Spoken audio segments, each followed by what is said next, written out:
Brief History of USA and Modern America and World Wars, 1914 to 1945. In August 1914, President Wilson proclaims U.S. neutrality, calling on citizens to remain impartial as Europe erupts into war. Economic neutrality fails. U.S. trade heavily favors the Allies, with Britain buying 65% of American exports by 1916.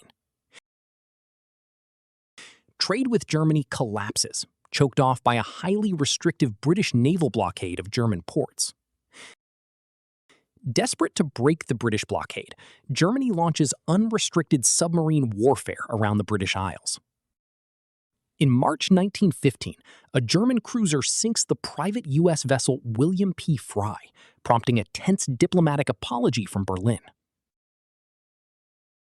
On May 7, 1915, a German U-boat sinks the Lusitania, killing 1,198 people, including 128 Americans. Before the voyage, the German embassy warned that Americans traveling into the war zone did so at their own risk. Outrage spreads, though Germany notes the Lusitania carried 173 tons of war munitions for the British military. Despite U.S. protests, German U-boats sink the Italian liner Ancona in November 1915, killing 27 Americans. In March 1916, a German torpedo strikes the unarmed French vessel Sussex, pushing the U.S. to the brink of war. Facing a U.S. ultimatum, Germany issues the Sussex Pledge, promising to spare passenger ships and ensure crew safety. Wilson wins re-election in 1916 on his peace platform, though neutrality remains highly unstable.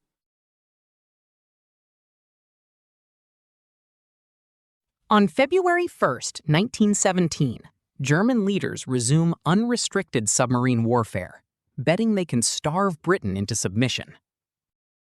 Refusing to tolerate this violation of the Sussex Pledge, Wilson officially severs diplomatic relations with Berlin.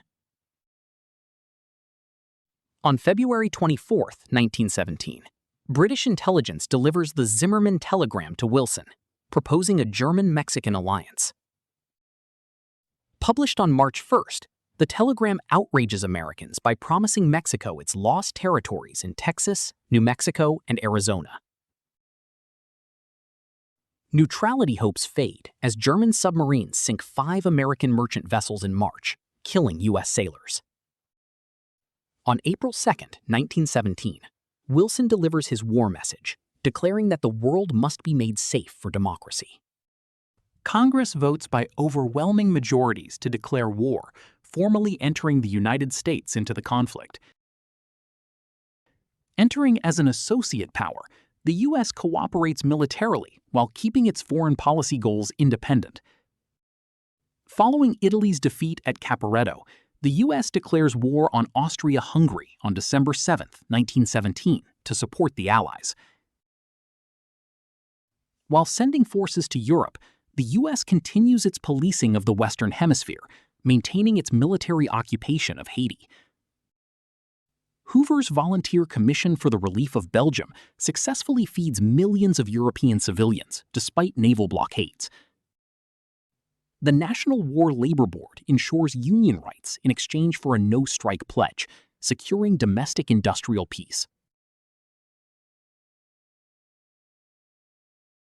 The Committee on Public Information under George Creel launches a massive propaganda campaign to enforce 100% Americanism. Citizens are urged to monitor neighbors, save resources, and buy Liberty bonds to fund the war. Congress passes the Espionage and Sedition Acts, criminalizing criticisms of the U.S. government, military, or war effort. Vigilante groups take the law into their own hands, targeting anyone suspected of harboring anti-war views. Homefront intolerance challenges liberties. Rudolf Schopke is tarred and feathered for refusing to donate to the Red Cross. S.L. Miller shoots a waiter for allegedly making pro-German remarks and is quickly acquitted by a local jury. Socialist leader Eugene V. Debs is sentenced to 10 years in prison for an anti-war speech defending protesters.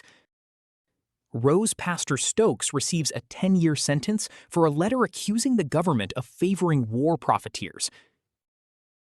Charles Schenck is arrested for distributing pamphlets resisting the draft, setting off a landmark free speech battle. In Schenck v. United States, 1919, the Supreme Court establishes the clear and present danger standard to limit speech during war. Labor shortages trigger the Great Migration, drawing 350,000 African Americans from the Jim Crow South to northern industrial cities. Suffragists win their struggle with the ratification of the 19th Amendment, granting women the right to vote. The 1920s erupt into cultural polarization, pitting urban modernists against traditional rural fundamentalists. The 18th Amendment bans alcohol, a progressive victory bolstered by wartime anti-German sentiment and grain conservation. Prohibition fails. The public routinely violates the law, and organized crime figures like Capone build bootlegging fortunes.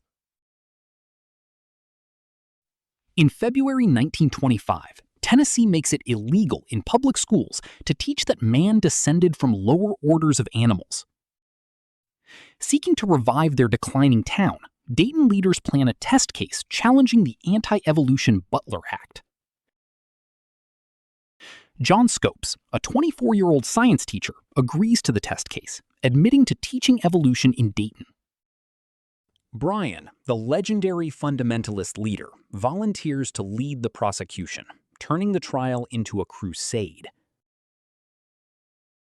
Chicago's famed defense lawyer, Clarence Darrow, leads the defense, determined to put fundamentalism and anti-evolution laws on trial. Over 200 reporters descend on Dayton, led by the cynical Mencken, who labels the trial the monkey trial. Fearing the courtroom floor would collapse under the crowd, the judge transfers the trial to the courthouse lawn. In an amazing legal scene, Darrow calls Bryan to the stand, exposing the contradictions of a literalist biblical interpretation. John Scopes is found guilty and fined $100. 5 days later, Bryan dies in his sleep in Dayton. Superficial prosperity hides weak foundations. Corporate profits surge while workers' wages lag behind productivity. The boom relies too heavily on automobiles and construction. When demand slows, no new sectors emerge to absorb the gap. Unequal wealth distribution undercuts consumer purchasing power, forcing families to rely on installment credit. Deep in debt since the World War I boom, farmers suffer from falling crop prices, leading to widespread foreclosures. Rural banks fall into financial peril, while major commercial banks speculate recklessly with depositors' money. The international economy relies heavily on unstable U.S. loans to Germany and Austria, creating a fragile financial cycle. To curb speculation, the Federal Reserve tightens credit, inadvertently triggering the Great Crash of October 1929. Stock values plummet nearly 40% in a single week, destroying investor wealth and exposing structural vulnerabilities. The crash unleashes a deflationary spiral. Factories close, investments drop, and rising joblessness destroys consumer demand. The banking system collapses. When prominent banks fail, runs by panicked depositors cause thousands of banks to close. By 1933, unemployment reaches 25%, and Hoovervilles spring up across the nation. Hoover acts cautiously, relying on private charity and limited credit assistance rather than direct federal intervention.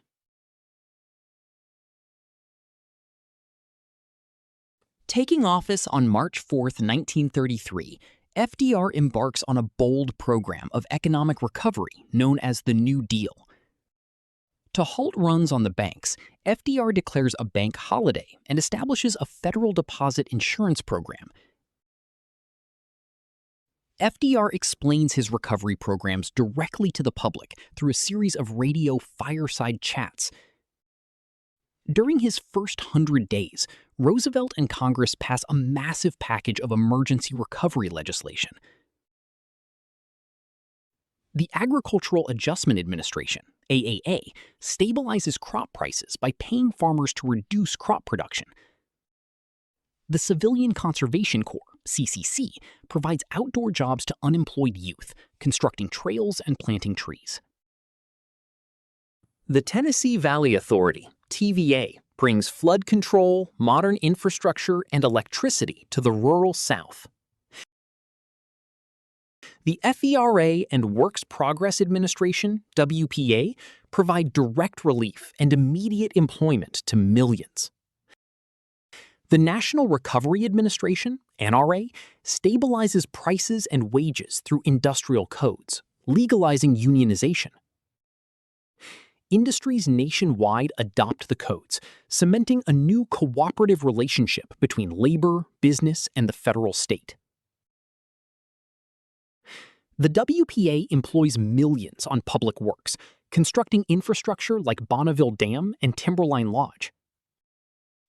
Under the WPA arts programs, the government deploys writers, artists, and photographers to document the Depression. The expansion of federal authority under the New Deal precipitates a crisis as the Supreme Court challenges FDR's program. Dominated by a conservative majority, the court adopts a highly restrictive interpretation of the 10th Amendment and Commerce Clause.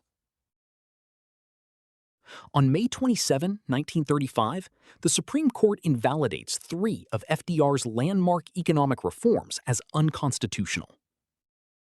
In Schechter Poultry Corp. Versus United States, the court rules the NIRA's codes unconstitutional, striking a blow to FDR. Hughes rules that Congress cannot delegate legislative authority to the executive or regulate local intrastate transactions. In United States versus Butler, 1936, the court strikes down the AAA, declaring agricultural regulation a state power. The court further restricts executive power in Humphrey's Executor versus United States, ruling the president cannot dismiss FTC commissioners without cause. In Moorhead versus New York ex rel Tipaldo, the court strikes down state minimum wage laws, leaving female workers unprotected. Fearing his agenda will be dismantled, Roosevelt unveils a bill to add up to 6 new justices to the court. The court packing plan allows the president to appoint an additional justice for every sitting justice over 70. The bill is widely criticized by both parties as an authoritarian threat to the system of checks and balances. Although the bill dies in Congress, pressure shifts the court. It begins to validate key New Deal programs in a switch in time. As the world moves toward war, the trauma of the Great Depression deepens America's commitment to isolationism. The Nye Committee's investigations fuel a narrative that U.S. banks and arms firms dragged the nation into World War I for profit. Congress responds by passing neutrality acts, banning arms sales, loans, or credit to nations in foreign conflicts. Hull and Wells argue these acts isolate the U.S., treating aggressors and victims identically while encouraging Axis expansion. The sudden fall of France in June 1940 shocks the nation, forcing many to realize intervention is needed to protect the hemisphere. FDR bypasses neutrality limits, transferring 50 destroyers to Britain in exchange for leases on military bases. Congress enacts the Lend-Lease program, authorizing the U.S. to become the arsenal of democracy by supplying allies for free. In the Pacific, The United States is on a collision course with Japan over Chinese sovereignty and Southeast Asian resources. The U.S. stands firm on Chinese sovereignty under the Stimson Doctrine, refusing to recognize territory seized by force. In July 1941, the U.S. embargoes all exports of oil, petroleum, and scrap metal to Japan, threatening its military machine. On Sunday, December 7, 1941, Japanese carrier planes launch a surprise attack on Pearl Harbor, decimating the U.S. Pacific Fleet. Congress declares war on Japan, and when Germany and Italy declare war on the U.S., America enters a global two-front war. Entry into the war triggers an immediate transition to a total war command economy, transforming society. The Office of Price Administration institutes price controls and rationing for goods like gas, tires, meat, and sugar. Factories convert to war production. The Ford Motor Company halts civilian car production to build tanks and B-24 bombers. The draft pulls 12 million men from the labor force, causing severe labor shortages in industry and agriculture. The government and defense industries resolve labor shortages by recruiting millions of women into the workforce.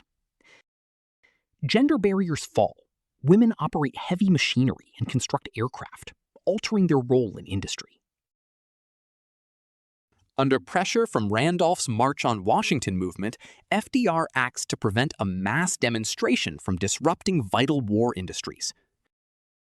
On June 25, 1941, Roosevelt signs Executive Order 8802, prohibiting racial discrimination in defense industries. The Fair Employment Practice Committee is established to enforce compliance, sparking a massive migration of workers. Comic books, popular music, and movies promote civil compliance, recycling, and the purchase of war bonds. Civilians plant backyard victory gardens and observe meatless Tuesdays to conserve food for the military. With full employment and higher wages, the Great Depression ends and average living standards rise. The Allies adopt a Europe-first grand strategy, directing the primary U.S. military effort toward defeating Germany. In November 1942, the U.S. launches Operation Torch, landing forces in North Africa to begin liberating occupied territories. On June 6, 1944, Allied forces launch Operation Overlord, the largest amphibious invasion in history.